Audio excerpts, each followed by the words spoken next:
오늘 이 22장 말씀을 보면은 약속의 말씀을 주셔놓고 그 약속의 말씀대로 복을 받을 수 있는 인격이 이루어지기까지 하나님이 쭉 인도해 가시는 모습을 우리가 12장부터 22장까지의 말씀을 통해서 볼 수가 있습니다. 그 과정에서 아브라함이 몇 번 넘어지고 그랬지만은 그래도 순종하는 아브라함을 보신 하나님, 그 모든 넘어지고 실수한 그 모든 것을 덮으시고 12장에서 약속하신 그 언약을 또 한번 확정을 해서 복을 주시는 하나님. 그래서 여러분, 우리가 이 복된 말씀을 받았습니다마는 받아가지고 당장에 100%짜리가 완전히 말씀을 순종하는 그런 삶을 살지 못한다 할지라도 낙심하지 말고, 비록 넘어지는 일이 있다 할지라도 낙심하지 말고 또다시 주님을 바라보고 또다시 주님을 바라보고, 그래서 그렇게 나가게 되면 결국에는 우리에게 주신 약속의 말씀대로 역사할 수 있도록 하나님께서 인도해 주실 것이라는 확신을 오늘 이 22장의 말씀을 통해서 가지고 또 한 번 각오를 새롭게 하는 우리 모두가 되게 하시길 원합니다. 그러면 이 먼저 1절로 2절 말씀 보면은 하나님께서 그 독자 이삭을 모리아 땅으로 가서 지시하는 산에서 그를 번제로 드려라. 번제로 하면은 바싹 칼로 쪼개가지고, 그래가지고 바싹 태워서 하나님 앞에 드리는 제사. 야, 짐승도 아니고 말이죠. 자기 사랑하는 아들, 100세에 얻은 아들, 또 하나님도 참 너무하다 싶지 않겠습니까? 그 이스마엘을 그렇게 한 소년이 될 때까지, 16, 17세 될 때까지 길러서 참 자식으로 그렇게 키웠는데, 이 이삭이 나무로 통해서 그 아들도 쫓아내고, 그래가지고 이 이삭을, 참 독자 이삭을 키워왔는데, 이 아들을 이렇게 번제로 하나님 앞에 제물로 드려버리는 거예요. 이런 명령을 받은 아브라함 한 말씀 본문에 보면은 하나님 왜 이러십니까? 한 말씀도 그런 말씀 없잖아요. 오늘 여러분, 아브라함에게는 언약을 세우시고 우리에게는 그 언약대로 이루어지는 하나님의 역사입니다. 하나님이 언약을 받을 때에 그 아브라함을 시험하신 하나님, 그 약속을 받는 것도 귀하지만은 그 약속대로 복을 받는 일은 더 귀하잖아요. 그렇기 때문에 아브라함에게 약속하신 그 복을 받을 사람도 이러한 시련의 과정을, 시험을 통과해야, 여러분, 약속음을 받은 것이 귀합니까? 그것을 확 바꿔가지고 쓰는 일이 더 귀합니까? 약속음 받아가지고 그걸 현찰로 바꾸기 전까지는 물론 똑같은 가치가 있는 것입니다만은, 그래도 그걸 돈으로 바꿔가지고 쓰고 싶은데 꽉 쓰는 그 재미가 훨씬 낫지 않겠습니까? 아브라함에게 언약을 세우시고 이제는 우리가 그 언약대로 세계적인 복을 받게 되었으니 이제는 참으로 귀한 일 아닙니까? 그러니까 하나님께서 우리에게 그냥 주시겠습니까? 아브라함보다도 더 시험을 쳐보고 더 까불어 보시고 검열을 하시고 그래가지고 주실 것이다 라고 생각을 하시고 모두들 각오를 하고 나가셔야 됩니다. 아브라함보다도 더 혹독한 시험이 와도 우리는 한 말씀 원망하지 않고 아멘 하고 순종하면서 주님의 발자취를 따르는 우리의 믿음의 심령들이 되어야 됩니다. 그래서 각오를 하시자고요. 이 참 원망할 수밖에 없는 이런 상황에서 원망하지 아니하는 인격, 최고의 귀한 인격이죠. 그런데 우리는 오늘날까지 우리의 삶의 모습은 어떻습니까? 얼마나 아직까지만 쌩쌩한지 말이죠. 예? 조금만 건드리면은 막 폭발을 해, 폭발을. 예. 그러면서 원망하고 우리 마태복음 5장에서 예물을 제단에 드리다가 행제에게 원망 들을 만한 일이 있거든 가서 제물을 제사 드리는 걸 중지를 하고 가서 서로 화해를 하고 와서 하나님 앞에 제사를 드려라 그랬죠. 근데 이제 원망도 말이죠. 원망하고도 성경을 가만히 생각해 보면은 원망하지 말라. 그래야 심판을 면하리라. 원망하면 죽는다는 거예요. 근데 원망하고도 또 복을 받은 사람도 있어요. 사도행전 6장이 그거죠. 그 헬라파 유대인들이 그 교회가 막 부흥이 돼가지고 많은 사람들이 모여들고 그러니까 구제하는 일이 있었는데 그 구제한 사도들을 통해서 구제하는 일이 공평하게 진행이 안 됐던 모양이죠. 헬라파 유대인들이 왜 우리는 구제하는 일에서 빠지느냐 그러면서 그 히브리 사람들을 향해서 원망했잖아요. 그 원망 끝에는 무슨 일이 있었습니까? 교회가 발전할 수 있는 하나님이 지혜를 주셔가지고 사도들이 그 원망을 듣고 무슨 일을 했습니까? 이야, 이제 이것은 우리가 기도와 말씀과 구제하는 일, 이 다 같이 우리가 하려고 하니까 이렇게 원망이 일어나는구나. 그러니까 우리가 성령이 충만하고 지혜가 충만하고 사람들로부터 칭찬을 받는 사람들로 집사를 세워가지고 구제하는 일을 담당하게 하고 우리는 기도와 말씀을 전하는 일에 전무하게 하자.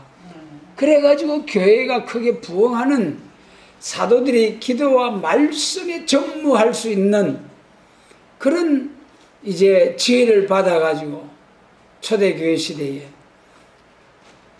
교회가 부흥했잖아요. 그 원망을 통해서 그걸 잘 받아들여가지고 그걸 통해서 이렇게 발전할 수 있는 지혜로운 사람이 있는가 하면은 원망을 하는 말을 하나님을 향해서 원망하면은 이거는 다치는 거죠. 하나님을 향해서. 그래서 이제 우리가 사람과 사람 사이에 원망할 수밖에 없는 그런 일이 있다 할지라도 우리가 다시 한번 생각을 해보고 원망하지 아니하고 하나님을 향하여 원망하는 일, 우리 사람으로서 그걸 고칠 수 없는 일이라면은 원망하지 않도록 해야 되겠고, 잘못된 것을 고치기 위한 원망이라면은 사도행전 6장과 같이 그 원망하는 일들을 다 포용을 해서 더 발전적으로 모든 일을 해 나갈 수 있는 이런 지혜로운 성도의 생활, 얼마나 참 복이 되겠습니까? 그래서 이 아브라함은 원망 없이 아들 이삭을 하나님 앞에 드렸다. 다음 3절로 6절 말씀 같이 읽겠습니다. 아브라함이 아침에 일찍이 일어나 나귀의 안장을 지우고 두 사환과 그 아들 이삭을 데리고 번제 떠나 하나님의 자기에게 지시하는 곳으로 가더니 제3일에 아브라함이 눈을 들어 그곳을 멀리 바라본지라. 이에 아브라함이 사환에게 이르되 너희는 나귀와 함께 여기서 기다리라. 내가 아이와 함께 저기 가서 경배하고 너희에게로 돌아오리라 하고, 아브라함이 이에 번제 취하여 그 아들 이삭에게 지우고 자기는 불과 칼을 손에 들고 두 사람이 동행하더니. 여기서 보면은 이제 그 종들을 향해서는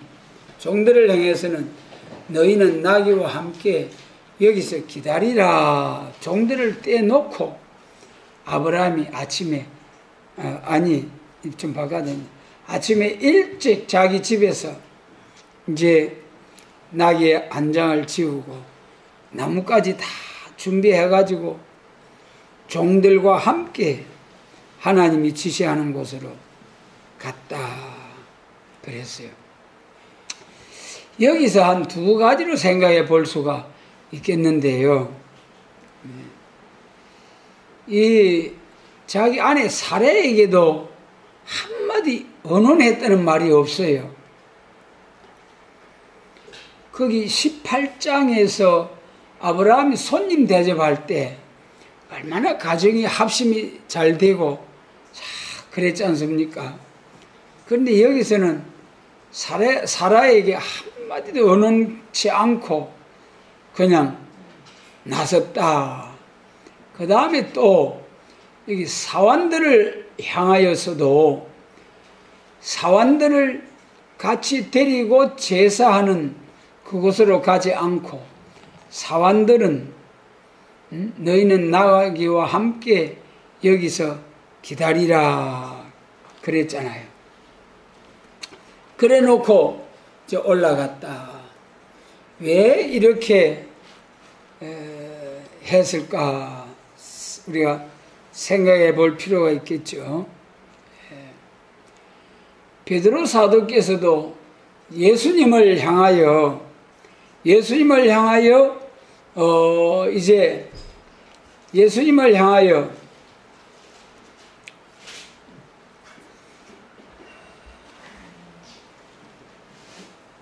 그리하지 마옵소서. 죽으시면 안 됩니다. 왕이 되셔야 됩니다. 그렇게 할 때에 예수님이 뭐라 하겠습니까? 사단아 물러가라 하시면서 내가 하나님의 일을 생각지 아니하고 사람의 일을 생각하는도다 그랬잖아요. 그 여기서도 아브라함의 그 모습을 보면은 아내 사라에게 아들을 갖다가 다 칼로서 갈라서 번제를 하나님 앞에 드리겠다. 그래 하면은 사라가 막 기절을 했을 거예요. 세상에 그 사라가 말이죠. 그 돌이 같이 났을 때에 재롱을 부리는 걸 보고 이스마엘이 그 사라를 조금 그 희롱하고 그리 한다고 해서 대번에 막 쫓아내버려라. 얼마나 그 아들 이삭과 서자 이스마엘의 그 차이, 여러분. 그래가지고 그 아들을 쫓아내고 자기의 그 아들 이삭을 그렇게 생각하는 사라에게 그런 아들을 칼을 가지고 갈라서 하나님 앞에 다 불살라 죄를 만들어 불살라라 그렇게 했다면은 얼마나 기절하고 막. 그리고 또 여기 사원들하고 같이 올라가 가지고 아들 이삭을 잡아가지고 그걸 하려 하면 아무래도 거기서 또 이제 그럴 수가 있겠느냐 하면서 서로 분쟁이 있을 수 있었겠다. 그런 생각을 가져봅니다. 그래서 어쨌든 사라에게도 언급이 없고 사원들도 딱 미리 떼놓고 그래가지고 이삭하고만 제사하는 곳 제단을 쌓기 위해서 올라갔다 그랬어요. 그래서 참 이걸 보면은 하나님의 그 확실한 뜻이 나타났을 때는 변론과 분쟁, 어리석은 변론과 분쟁을 할 필요가 없다는 거예요. 그냥 하나님의 말씀만 보고 간다는 거예요. 하나님의 확실한 뜻이 났다면은 여러분 오늘 우리도 아브라함과 같이 하나님의 확실한 응답이 기도 응답이 뜻이 나타난다면은 우리가 이렇게 순종할 수 있는 그러한 마음의 자세를 딱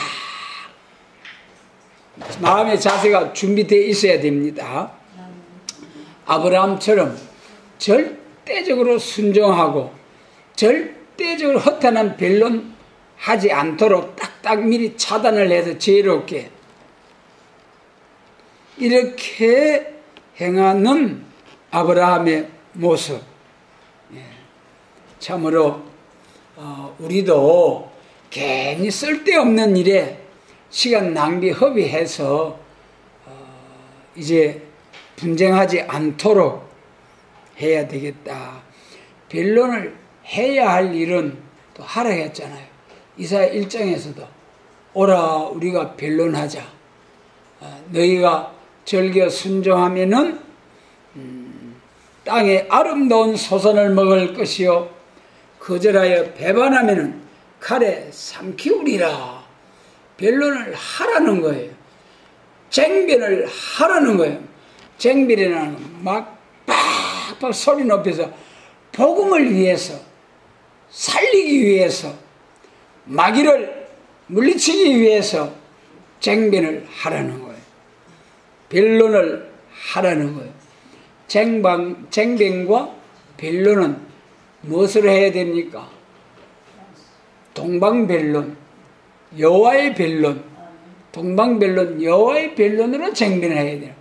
쓸데없는 거 가지고 이제 시간 낭비 허비하지 않도록 우리는 지혜롭게 참 하나님 앞에 항상 지혜를 구하는 우리 모두가 되게 하시기를 원합니다. 그 다음 이제 7절로 12절 말씀 같이 읽습니다. 7절로 12절 말씀 같이 읽습니다.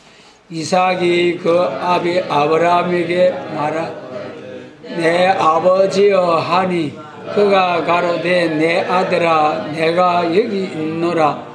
이삭이 가로되 불과 나무는 여기 있거니와 번제할 어린 양은 어디 있나이까. 아브라함이 가로되 양은 하나님이 자기를 위하여 친히 준비하시리라 하고 두 사람이 함께 나아가서 하나님이 그에게 지시한 곳에 이른지라.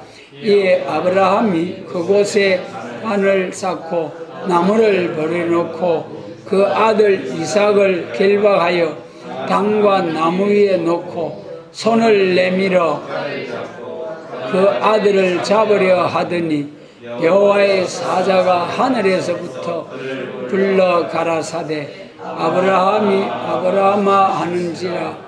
아브라함이 가로되 내가 여기 있나이다 하매 사자가 가라사대 그 아이에게 내 손을 대지 말라. 아무 일도 그에게 하지 말라. 내가 내 아들 내 독자라도 아끼지 아니하였으니 내가 이제야 네게 하나님을 경외하는 줄을 아노라.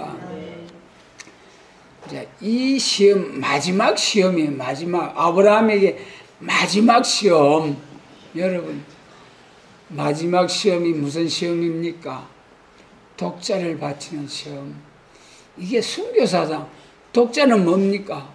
자기 생명과 같은 아들 독자 아닙니까? 손이 끊어져 버리는 거예요. 이것이 순교사상 우리에게. 그래서 이제 본문에서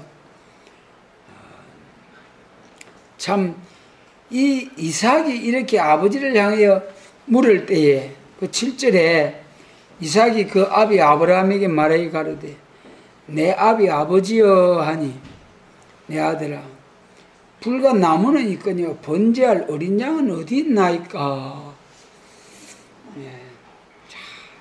그렇게 말할 때 차마 하나님께서 너를 제물로 드리라고 했다. 그렇게 말할 수는 없고 참 그때 하나님이 순간적으로 지혜를 주셔서 우리 같이 한번 하겠습니다. 번제할 어린 양은 하나님이 자기를 위하여 친히 준비하시리라. 할렐루야. 아브라함에게 약속하신 하나님, 그 하나님 지금도 살아계셔서 오늘 우리를 향하여서도 이 약속의 말씀을 지킬 수 있도록 우리를 향하여 필요한 모든 것을 준비해 놓으시고 준비하시고 일하시는 하나님, 준비하시는 하나님, 얼마나 참 본문의 이 말씀이 은혜가 되는지요. 오늘 우리를 향해서도 준비해 놓으시고 일하시는 하나님이시라는 걸 꼭 확신을 가지시고 담대하게 하나님의 일을 하기 위해서 나아갈 수 있어야 하지 않겠습니까? 그러니까 이제 자기를 위하여 친히 준비하심이라. 그리고 이제 그 아들 이삭이 지고 간 그 나무를 가지고 그곳에 단을 쌓고, 그 나무를 뭐 얼마나 지고 올라갔겠습니까? 산에 나무 지고 올라가는. 그래서 또 나무를 더 해가 보탰겠죠. 어쨌든 그런 말은 없습니다만은 그 재물을 다 살라서 태워서 하나님 앞에 드리게 될 정도면은 나무도 많이 준비했겠죠. 그리고 자기 아들을 결박하여 단 나무 위에 놓고 그 아들을 결박을 했다는 거예요. 그러니까 이 아들 이삭이 장성해서 나무를 지고 번제할 그 나무를 지고 산으로 올라갔다 하면 청년 아니겠습니까? 아브라함은 120세 정도 되었을 그런 노인이고 이삭이 확 밀어버리면 그만 끝날 낀데 이삭이 가만히 묶여서 그 나무 위에 참 눕혀져서 아버지의 그 칼을 받기 위해서 가만히 있는 이삭의 모습을 우리가 한번 생각해 보자고요.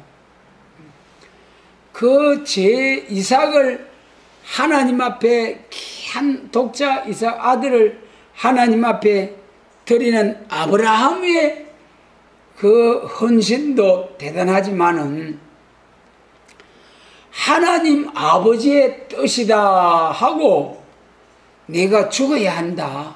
하나님이 너를 원하신다.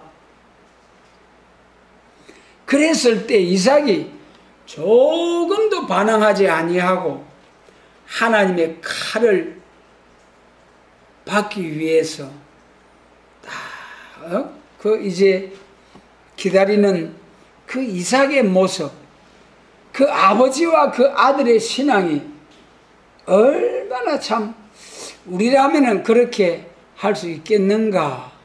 여러분 두고두고 생각들을 해보시고 각오를 하셔야 됩니다.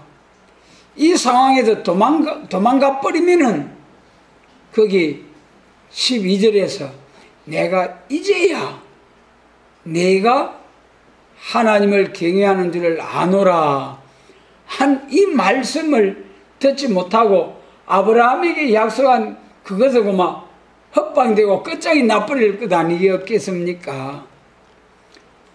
그 내 아들 독자라도 아끼지 아니하신 것을 보고 이제야 내가 하나님을 경외하는 줄을 아노라. 자, 여러분 우리가 꼭 기억해야 될 말씀입니다. 내 독자라도 아끼지 아니하였으니 이제는 됐다. 여러분 오늘 우리의 모습들은 어떻습니까? 우리 손에서 조금만 빠져나가고 손해볼 일이 있으면 얼마나 손해보지 않기 위해서 참 이제 애를 씁니까? 그런데 아브라함은 이 독자 이삭을 아낌없이 드리려고 했고 이삭도 하나님의 뜻이니라 아버지 아브라함이 그렇게 했겠죠. 그랬을 때에 아멘입니다 하고 그 나무 무더기 위에 그 번제단 위에 가만히 누워서 하나님의 칼을 기다리는 이 이삭의 모습, 오늘 여러분 내가 이삭이라면 또 하나님이 나에게 맡겨주신 자식들이 이삭이라면 이런 과정이 왔을 때에 아브라함처럼 이삭처럼 순종할 수 있을까? 여러분 자꾸 이 말씀을 생각하면서 묵상하고 새김질해야 이런 결정적인 순간이 나에게 왔을 때도 후퇴하지 아니하고 원망하지 아니하고 도망가지 아니하고 아멘 하나님 감사합니다. 내 재물을 받아 주시옵소서 하면서 하나님 앞에 드릴 수 있다는 거예요. 독자라도 아낌없이 드릴 수 있는 그러한 순간이 올 수 있다. 이것이 하나님 아버지께서 예수님을 십자가에 내주신 예언적인 예표적인 역사 아니겠습니까? 그래서 참으로 우리도 하나님 앞에 이렇게 근데 아브라함은 이렇게 드릴 수 있는 믿음이 어디에서 이렇게 드릴 수 있는 그런 과정이 왔겠는가? 그것이 히브리서 11장 19절 거기다가 12절에다가 그 칼을 잡고 치려고 한 거기다 쓰는 게 낫겠다. 히브리서 12장 11장 19절 히브리서 11장이 순교의 장이죠. 순교의 장. 쭉 가인부터 아벨부터 저 순교자들 믿음의 선진들의 모습을 말씀하셨어요. 그 히브리서 11장 19절에서 저가 하나님이 능히 죽은 자 가운데서 다시 살리실 줄로 생각한지라. 비유컨대 죽은 자 가운데서 도로 받은 것이니라 그랬어요. 아브라함은 내가 칼을 가지고 이 자식을 꽉 친다 할지라도 하나님이 또다시 살리실 것이다. 전능하신 하나님. 또 여러분, 욥도 그러잖아요. 욥도 아들, 딸, 재산 다 하나님이 거두어 가셨잖아요. 마귀를 통해서 날려버리죠. 하나님께서. 나중 결말이 어떻게 됐습니까? 재산은 배나 더 주시고 자녀들은 세상에서 가장 아름다운 자녀들로 다시 주시고. 그리고 제일 우리가 또 잘 아시는 말씀, 하나님이 준비하시는 것 가운데 과정에서는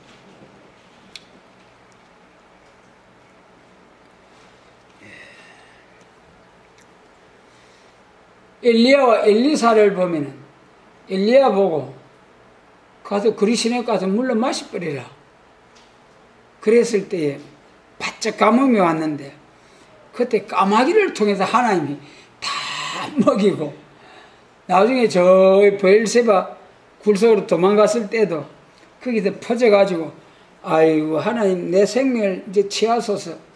이세벨이 두려워가지고 그렇게 용맹스럽고 그렇게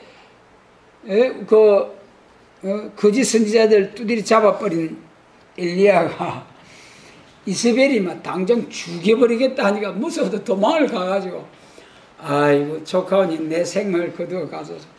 그리 했을 때 천사를 보내가지고 또 떡과 물을 공급하신 하나님. 여러분, 엘리사에게도 참 수냄 여인을 통해서 다 공급할 수 있도록 준비하게 하신 하나님.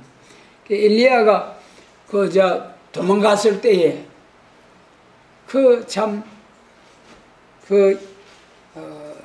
사렙다 가부의 가정에서 먹고 죽을 것밖에 없는데 그걸 나부터 먼저 죽어 먹어라. 그래가지고 그 사렙다 가부의 그 가정에도 참 믿음이 대단했어요. 왜 낯선 사람이 와가지고 먹고 죽으려고 하는데 이것밖에 없는데 나한테 먼저 죽어 먹어라. 그러게 그것도 그냥 예하고 또 그리 하는 순종하는 거예요. 그러니까 기근이 끝날 때까지 그 가정에 통에 가루와 병에 기름이 끊어지지 아니하고 계속 공급해 줬습니다. 그래서 이렇게 준비하신 하나님, 그 하나님 지금도 살아서 그때 그 역사보다도 더 강하게 역사하시고 더 도와주시기 위해서 지금 사명자들로 들어 쓰시기 위해서 더 강하게 역사하실 하나님. 그러니까 여러분 참으로 믿습니다 하면서도 우리가 믿음 없는 생활할 때 얼마나 많습니까? 그러니까 이런 믿음의 선진들에게 삶의 모습을 보고 우리의 믿음을 자꾸 새롭게 해야 됩니다. 이 말씀들을 자꾸 새김질해야 돼요. 그래 우리도 창세기 22장 아브라함이 12장에서 축복의 약속의 말씀을 받고 22장에서 확정을 받았습니다.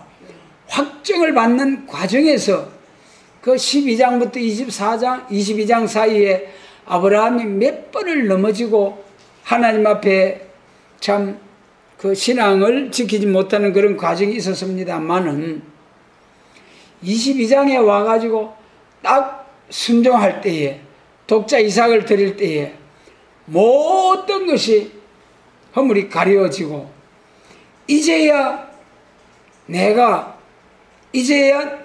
하나님을 경외하는 줄을 아노라 하시면서 딱 이제 약속하신 축복에 대한 말씀을 확정을 하셨습니다. 독자라도 아끼지 아니한 이러한 그 아브라함에게 좋은 것으로 약속을 확증을 하셨습니다. 오늘 여러분, 우리도 하나님 앞에 나올 때에 말라기 1장 우리 예배 드리는 자세, 하나님은 가장 좋은 것으로 귀한 것으로 드리라고 했잖아요. 오늘 우리도 하나님 앞에 정말 이제 흠없는 것으로, 귀한 것으로, 그리고 흠없는 짐승으로 드리고, 또 드리는 마음의 자세는 사람이 무엇으로 심든지 심는 대로 거두리라. 영으로 심어 영생을 거두고, 육신으로 육으로 심어서 썩어질 것을 거두느니라. 오늘 여러분, 우리가 하나님 앞에 신앙생활하는 우리 그리스도인으로서 정말 위의 것을 소망하고 위의 것을 찾는 성도의 삶을 살아야 됩니다. 우리가 믿습니다 하면서도 땅의 것을 생각하면서 땅의 것을 위해서 위의 것을 등한히 하고 저버리는 일들이 없는지 우리 자신을 철저히 살펴서 영어로 심는 생활, 그 다음에 이제 심는 일 중에서 또 고린도 후서 9장에서는 심는 대로 거두리라. 많이 심는 자 많이 심고 적게 심는 자 적게 심고 심는지 않는 자는 거두지 못한다. 어느 시대도 심는 대로 거둔다고 하셨어요. 그리고 예수님 재림하실 때는 더더구나 심는 대로 거두는데, 빛나고 깨끗한 세마포로 신부단장을 해서 신랑주로 오시는 주님을 영접하게 해주겠다. 종말의 최고의 영광입니다. 왕권의 영광을 위해서. 그래 우리 영혼구원, 영육구원은 그냥 믿음으로, 종족들이 믿음으로 구원받잖아요. 그러나 입맞은 종으로서 정인의 권세를 받고 신부단장해서 신랑주로 오는 주님을 영접할 성도들은 빛나고 깨끗한 세마포로 단장하라 했잖아요. 행함이 없으면 종족으로 새시대 가기는 해요. 하나님을 향하여 행함이 없다면 종족으로 갈 뿐 왕권의 영광으로는 가지 못한다. 그래서 이제 우리가 새시대 가는 일을 앞에 놓고 새시대 가는 길도 두 가지 길이 있다. 왕권의 영광으로 가는 길, 최고의 영광이에요. 여러분, 참 최고의 영광입니다. 진짜 천년 동안 왕노릇 하죠. 그 영광을 가지고 무궁세계 천국에서 영원 무궁토록 왕노릇하게 되죠. 종족 백성들로부터 자기가 전도한 그 백성들로부터 천년왕국에서 섬김을 받죠. 또 천년왕국에서 생산한 그 종족들의 자손들로부터 또 왕족들의 자손들로부터 전부 다 섬김을 받는 영광, 얼마나 귀한 일입니까? 여러분, 오늘날 이 세상에서 한 4, 5년 또 뭐 7, 8년 독재 국가들에게서는 종식토록 하기도 합니다만, 자유민주주의 국가 대통령으로 선출을 되어서 대통령 마치고 나면은 우리나라가 참 험악한 나라에 민주주의가 제대로 작동을 하는 건지, 어쨌든 퇴임하고 나면은 불행한 대통령들이 많잖아요. 미국 같은 나라, 저 영국 같은 나라는 참 그런 일들이 없는 것 같은데, 어쨌든 우리가 하나님 앞에 참 인정받을 수 있는 이 독자라도 아끼지 아니한 아브라함에게 축복의 약속을 확정한 것이 독자를 드린 사건이다.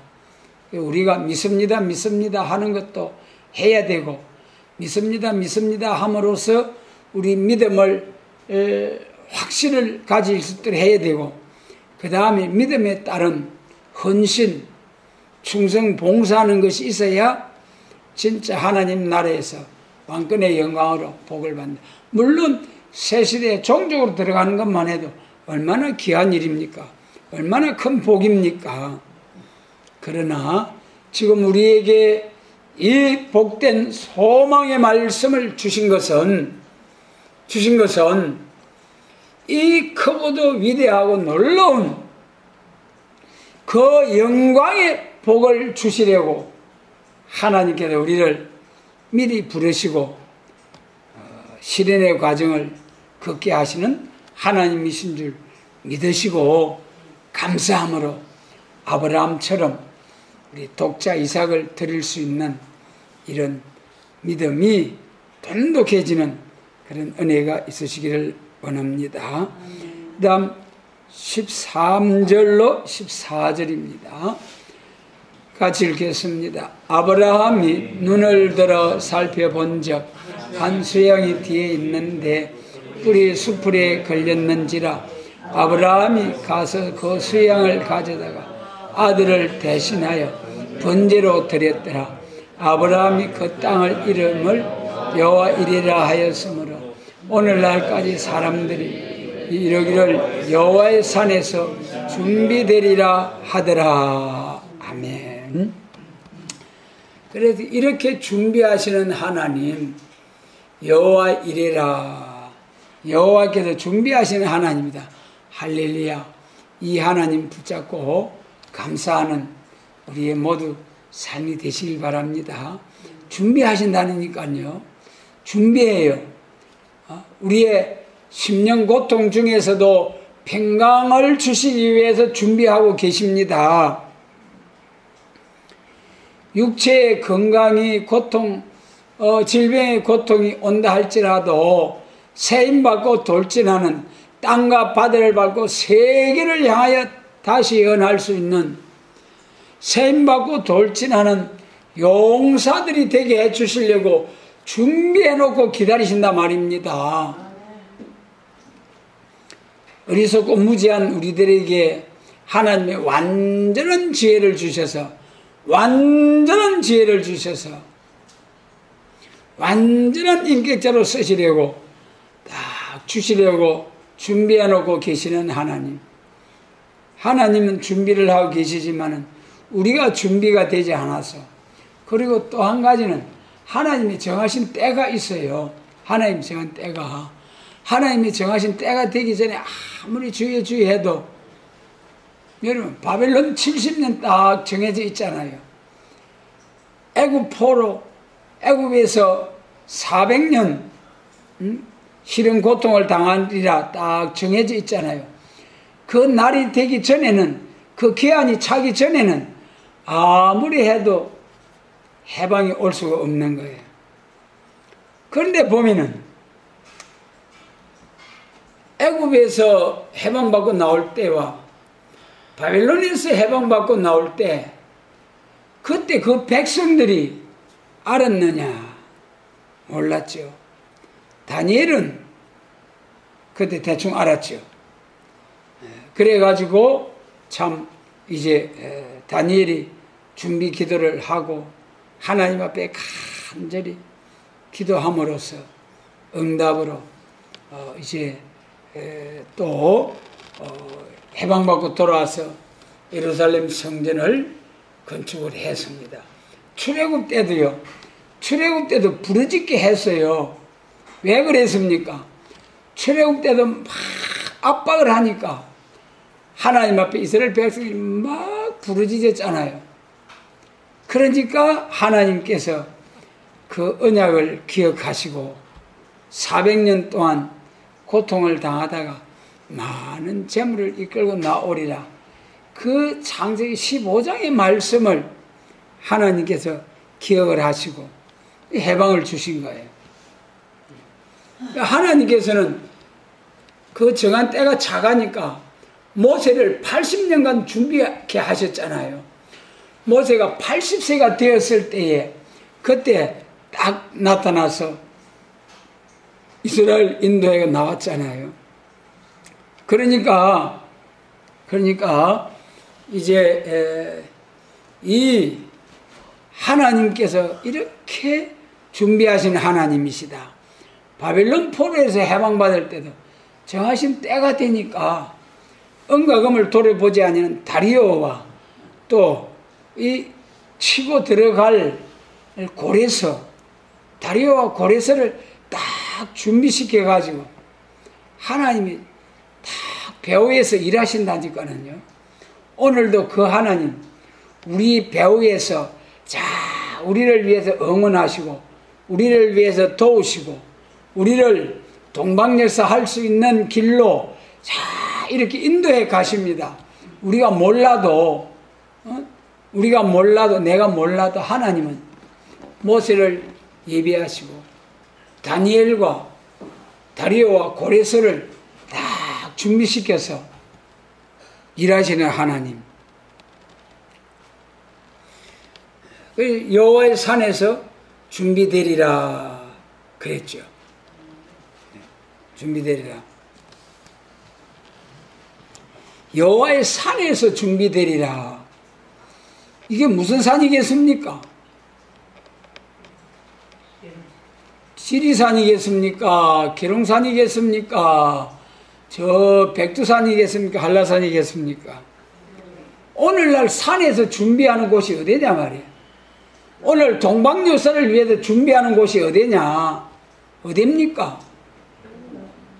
미가서 4장 1절 여호와의 전에 산에서 작은 산들이 뛰어난다.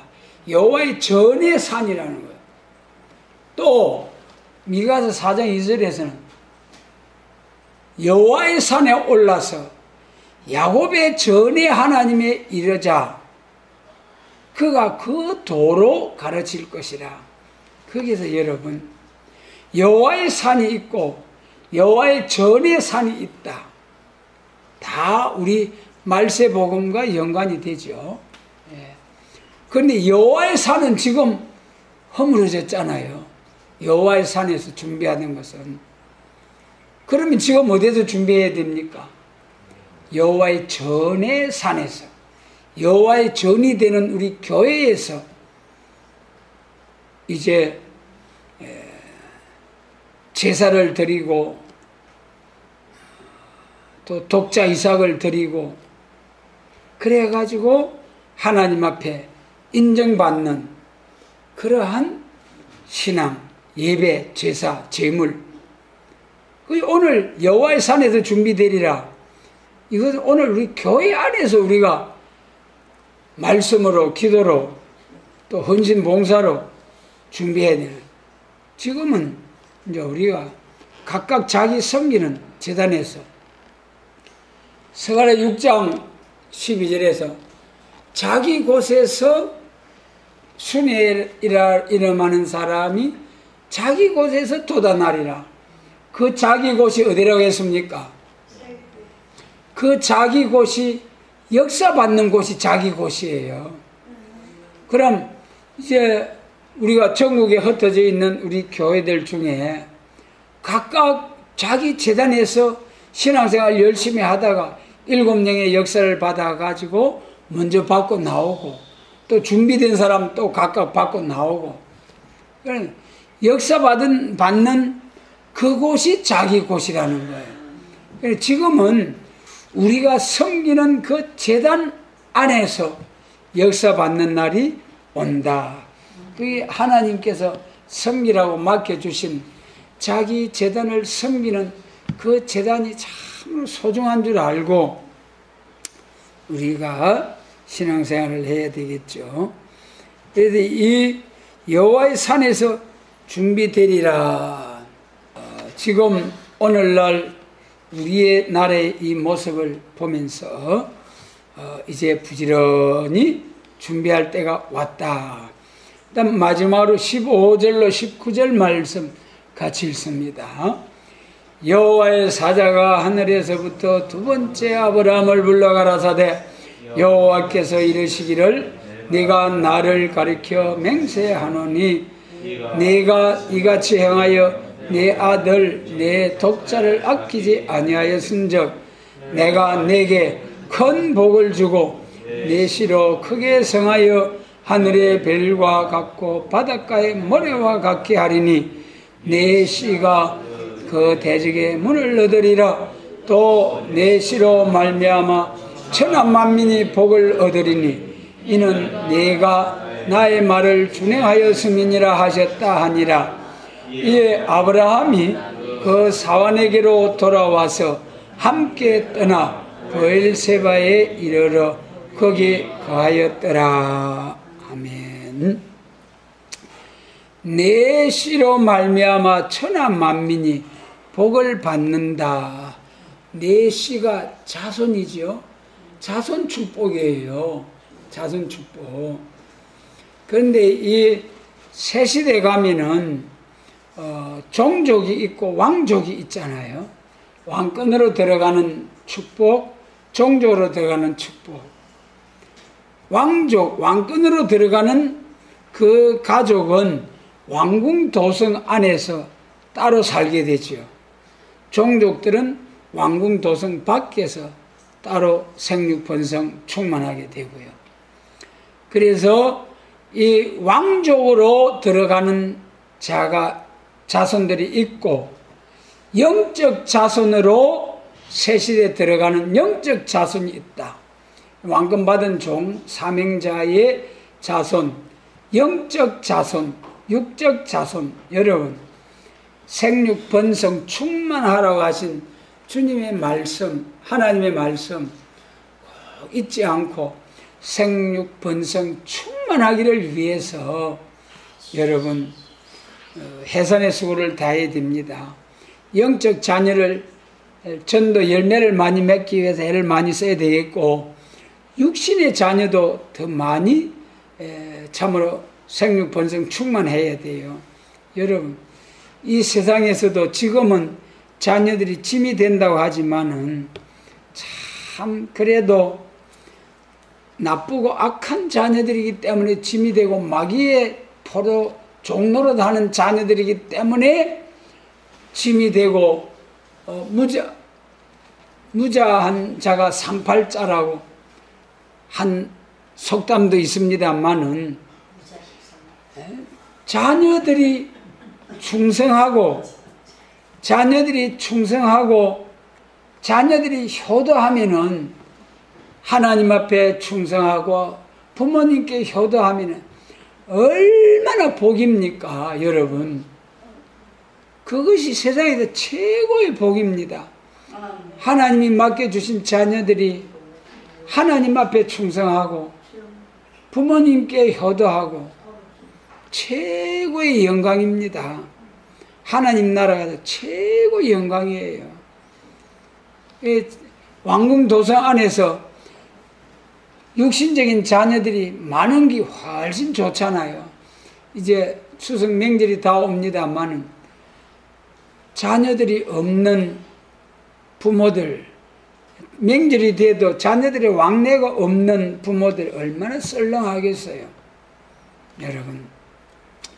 그러나 명절이 되면은 외지에 나가 있던 자녀, 손자, 손녀들이 와서 웃기도 하고 또 다투기도 하고 그러지만은 왁자지껄하게 소란스럽기도 하겠지만은 그것을 보는 부모님의 마음, 할아버지 할머니의 마음 얼마나 기쁘겠어요.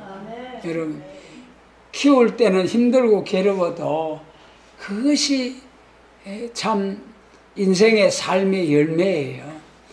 이 죄 많고 허물 많고 괴로운 세상에서도 그런 것이 영광이고 복인데, 새시대에 가서 제약이 없는 그런 새시대에 가서 육신의 자녀들이 생육 번성 충만해서 가득해진다면 얼마나 영광이 되겠습니까? 그런데 육신의 자녀가 없이 새시대에 가가지고 왕궁 도성 떡 차지해가지고 육신의 자손이 없으면은 그거 가서 뭐 하겠습니까? 육신의 자손들이 왕궁 도성 안에서 생육 번성 충만이 없잖아요. 얼마나 썰렁하겠어요. 영적 자녀도 전도 열매가 많으면은 육적 이스라엘이 출애굽해가지고 그 가나안에 들어가서 땅을 기업을 분배할 때 뭐 가지고 기준해서 땅의 넓이를 정했습니까? 사람 수에 따라서 땅 넓이를 딱딱 정해 줬어요. 새 시대에 가서 영적 자녀 전도의 열매에 따라서 딱딱 새 시대 나라 땅을 기업으로 상속을 받아 차지하게 됩니다. 그러니 여러분, 내 씨로 말미암아 천하 만민이 복을 받는다. 참 귀한 일입니다. 우리 자신이 복 받는 것도 귀한 일이지만은 다른 사람, 남을 복 받게 하는 일, 전도해가지고 다른 사람을 복 받게 하는 일, 참으로 귀한 일입니다. 그래서 여기 15절로 19절에서 이제 여기 앞에서 12절에서는 이제야 내가 하나님을 경외하는 줄 아노라. 독자라 이삭이라도 이삭을 아끼지 아니했기 때문에 이제 내가 알겠다 해놓고 그 다음에 이제 15절로부터 19절까지는 구체적인 복을 좀 더 구체적으로 복을 말씀하신 거죠. 내 씨로 말미암아 천하 만민이 복을 받는다. 하늘의 별 바닷가 모래와 같이 창대케 해주겠다. 그래서 내 씨로 말미암아 복받는 그 씨에 있어서는 두 가지, 육신의 자녀가 있고 영적 자녀가 있다. 그걸 말씀하셨어요. 우리가 참 영적 자녀 말할 것도 없지만은 육신의 자녀도 여기서 많이 이제 자녀가 많아져 가지고 들어가면은 새 시대에 가면은 1000배나 더 많아지잖아요. 그게 얼마나 영광이 되겠습니까?